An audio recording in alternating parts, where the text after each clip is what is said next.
انہوں نے امام حسین علیہ السلام کے لیے شہادت دی، پر شاید ہی ہم میں سے کوئی لوگ ہوں گے جنہیں حضرت حر کی زندگی کے بارے میں کچھ پتا ہوگا کہ 10 محرم سے پہلے ان کی زندگی کیسی تھی۔ اب دیکھیں جو حضرت حر ہیں، حضرت حر کے نام کا مطلب کیا ہے؟ حر کا مطلب ہے آزاد۔ حضرت حر کا نام ان کی والدہ نے انہیں دیا تھا۔ جب عاشورے کے دن حضرت حر زخمی ہو گئے تھے اور زمین پہ لیٹے ہوئے تھے، تب امام حسین علیہ السلام نے ان کے پاس آئے اور فرمایا، اے حر، تم بالکل ویسے ہی ہو جیسا تمہاری ماں نے تمہیں نام دیا تھا۔ حر مطلب آزاد، تم اس دنیا میں بھی آزاد ہو اور آخرت میں بھی تم آزاد رہو گے۔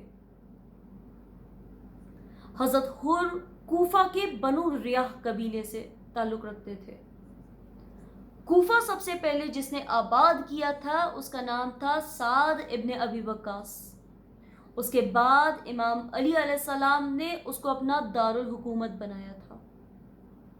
کوفہ میں اس وقت 2 طرح کے شیعہ رہتے تھے۔ سب سے پہلے تو شیعہ کا مطلب یہ ہے فالوور، تو ایک تھے شیعان امام علی علیہ السلام جو امام کی امامت پہ یقین کرتے تھے کہ امام معصوم ہے، اور ان میں سے تھے مالک الاشتر، محمد ابن ابو بکر، اویس القرنی، یہ شیعان علی ہیں۔ اور دوسرے وہ جو امام حسین علیہ السلام کا ساتھ صرف اس لیے دے رہے تھے کیونکہ وہ یزید کے خلاف تھے۔ اگر امام حسین علیہ السلام کی جگہ کوئی اور یزید کے خلاف ہوتا تو وہ اس کا ساتھ دیتے۔ فرض کیجئے اگر عبداللہ ابن زبیر یزید کے خلاف ہوتا تو وہ زبیر کا ساتھ دیتے۔ قرآن میں شیعہ کا جہاں ذکر آیا ہے وہ ہے شیعان موسیٰ علیہ السلام کے لیے، کہ ایک وہ تھے جو موسیٰ علیہ السلام کے ساتھ تھے یعنی شیعان موسیٰ، اور دوسرا وہ جو ان کے خلاف تھے۔ اس وقت کے کوفہ کی جو سب سے رئیس اور عزت دار لوگوں میں آتے تھے وہ تھا ایک نعمان ابن بشیر جو کہ مختار ثقفی کے سسر تھے، دوسرا سعد ابن ابی وقاص۔ عمر ابن سعد انہی کا بیٹا تھا۔ عمر ابن سعد کا بیٹا تھا حافی، اور حضرت حر کے بیٹے بکیر اور حافی دونوں بہت ہی اچھے دوست تھے۔ یہ لوگ کوفہ کے رئیس اور عزت دار لوگوں میں آتے تھے۔